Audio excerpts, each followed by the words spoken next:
hunt for the world's greatest sports car. So far, 2 German cars have made the shortlist, but plenty of British cars got our experts' blood racing too. There were so many iconic British sports cars of that era. I would say I'm going to go for an Aston Martin, and actually there's a few Aston Martins that you could chuck into this one, but I'm going to say the DB5. You could probably argue that the Lotus Elan is deserving of being in this list. The Elan, beautifully designed and beautifully made, but it's not an Aston Martin DB5. I mean, come on, if that's good enough for James Bond, it's good enough for us. After much debate, there was one few could let slip through their fingers.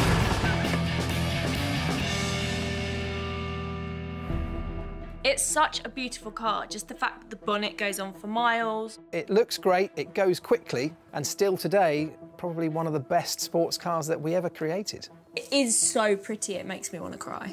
It's the Jaguar E Type.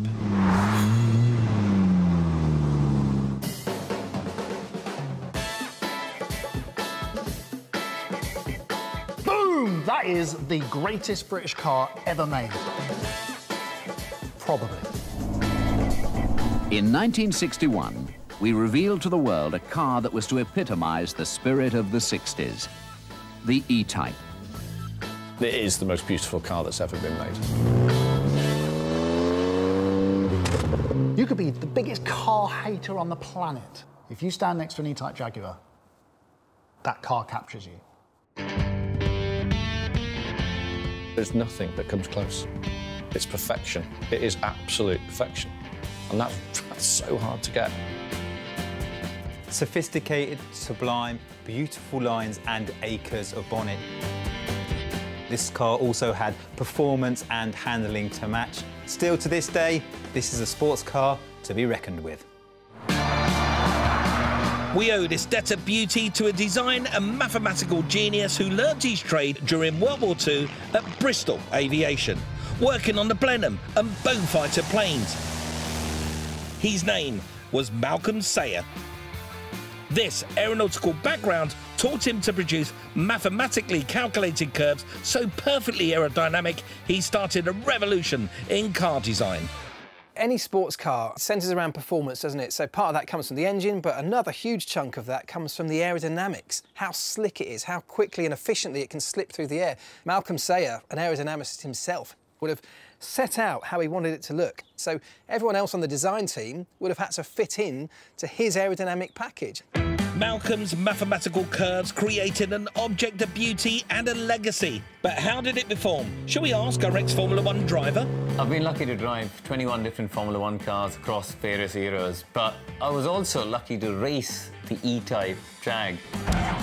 It was a lot of fun. You know, you could get it to dance on the throttle. The steering feel was predictable.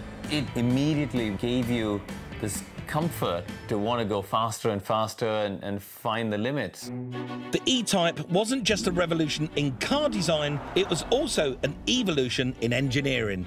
It was so well designed, Sayer's E-Type could be produced faster and in greater numbers than his rivals, like the Aston Martin DB4 and the Ferrari 250 GT. In 1962, each week, as many as 150 came off the production line in Coventry.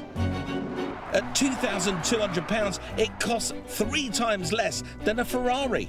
Still reassuringly expensive, however, as that was the same price as the average British house. The secret of the E-Type success was it looked better than anything else on the planet, and then they weren't that expensive. If you own a moderately successful plumbing firm, you could nip down the road to Jaguar and buy one. The E-Type was a car with that classic combination: style, performance, and realistic price. That overall package at a very affordable price, I mean, how clever is that? The glamorous but affordable E-Type became the ultimate fashion icon of the swinging 60s, symbolising the rise of the self-made celebrity. The Jaguar E-Type was sold to the rich and famous pop stars, rock stars and even football players. The most famous in England at the time was George Best, played for Manchester United. And when he sold his E-Type Jaguar, one of the complaints from the person that bought it was all over the headliner was these pop marks. And George had to explain that was the heel of stiletto shoes from all the girls that he'd had in the car. And their feet on the ceiling, so you can guess what he was doing. The sexy 60s E-Type, a British icon. But our next sports cars to battle for the title of the world's greatest comes from the land of the rising sun and split opinion. But which one is it? Supra. It's the Supra. I'm not 100% sure about that. The Supra Mark IV, an absolute god of the 90s. This thing was capable of 190 miles per hour. This was an absolute weapon.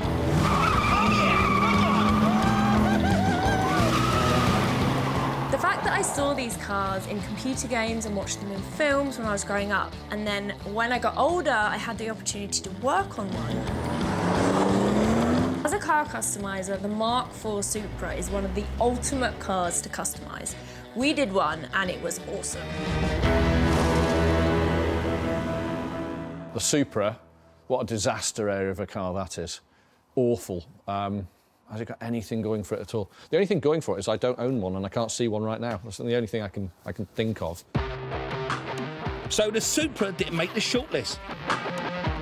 But another Japanese car did, because people just couldn't get enough of it. It's the world's best-selling two-seater roadster, the Mazda MX-5.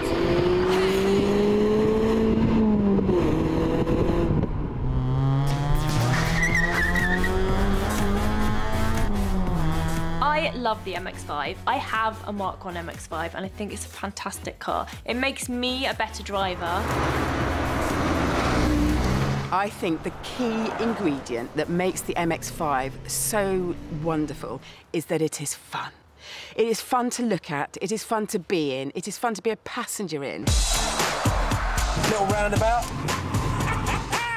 That's what it's all about. The throttle, the open road, wind in your hair, bugs in your teeth, freezing cold, but who cares? Because I'm having fun. The Mazda MX-5 is the perfect sports car. They handle brilliantly, they drive brilliantly, they are fantastic to own and operate, and at one time I had the world's biggest private collection. You want one that goes vroom every single time, and that's what the MX-5 did. And it did it really well, and it went well enough, and it handled well enough, and it sounded right, and they went a lot of money. You know, for that, I love it. The affordability of the MX-5 meant sports cars had come of age. It changed the rule book on who could own them. I think there's one car more than any other that's done more to democratise the ownership of sports cars to everyone, and that's the Mazda MX-5. It suddenly meant that this huge demographic of people who had a little bit of spare money to buy a toy for them to play with over the weekend could now afford one. So where did the idea of this affordable, beautifully handling sports car come from? It's not the 911 or the E-Type. In fact, it's all down to a fateful meeting. Legend has it, back in 1979, American journalist Bob Hall interviewed Mazda's head of R&D, Kenichi Yamamoto, and dropped into the conversation that he loved British roadsters of the 60s, cars like the MGB and the Lotus Elan, but he hated their unreliability and said Mazda, well, they could do better. It was like a red rag to a bull. The MX-5 is a great example of Japan copying Britain's homework, and that's not a criticism, because what they did, they literally bought an old Elan, took it apart, analysed it in millimetric detail, and then, as the Japanese always do, found ways to make it better. But why copy the Lotus Elan? Well, that's down to the founding genius behind it, Colin Chapman. We built the engine onto the car, as you can see. Yes. And now we built the rest of the suspension on the back of the engine, because the engine itself is forming part of the structure of the car. His engineering maxim was add lightness, and his fiberglass Elan was considered by many the ultimate driver's car. His motto has inspired generations of car designers ever since, including the legend behind the iconic McLaren B1, Frank Stephenson. Colin Chapman was very well known or very famous for the saying, add lightness. I think it was a very smart way to design a car that really started a revolution of design principles and engineering principles that work to increase the advantages of a vehicle. I think it's easy to understand why the Japanese took the Lotus Elan as the inspiration for the new MX-5. It's definitely a car that says the same thing but speaks it in a different language. The MX-5 really does hit home those values of fun driving, of convertible driving, of lightweight, of response, of suspension. I think all those values are a modern version today of what the Elan could have evolved into. Launched in 1989, the MX-5 was an instant success and flew out of the showrooms. It took just 27 years to sell 1 million units, half the time in a Porsche 911, and part of that appeal was the reliability. You don't become the greatest selling roadster of all time for no reason. And when have you ever seen an MX-5 broken down? You haven't. Why? Because they're reliable. In fact, they're reliable, great handling, economical, usable. We got pretty close to making the perfect little two-seater sports car. So there's a lot to love about the MX-5, but it does have one slight issue. Its image problem. It really annoys me that people call the MX-5 a hairdresser's car. If they're calling it that, they've never driven one and they've not experienced how great it is. And it makes you a better driver because they're a little bit feisty. It is a hairdresser's car, isn't it? I mean, a lot of people say it, but what they mean is it looks slightly effeminate and the kind of car that people who aren't moved by masculine-looking sports cars will enjoy. And if that's hairdressers, then so be it. This is a car that's reputation made me not want to like it. I saw it as something a hairdresser used to get to work, and then I went and drove it. And what a gorgeous little car. It's got a sharp little gear change. It just handles so responsively. Jimmy surprised me because all this time he was taking the mick out of me for driving an MX-5 and he's a fan. So I'm never going to let him live this down. The MX-5 winning over the skeptics and selling millions.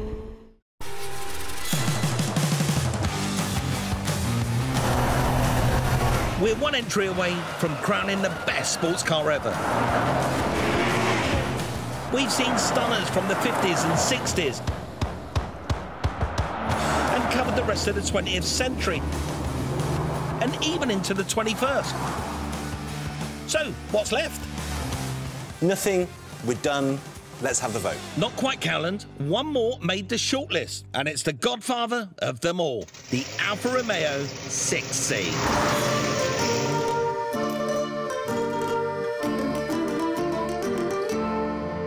The 6C Alfa Romeo, it was a car that you could finally go fast round corners in, so it felt sporty, and it was a car. So that's where we get sports car.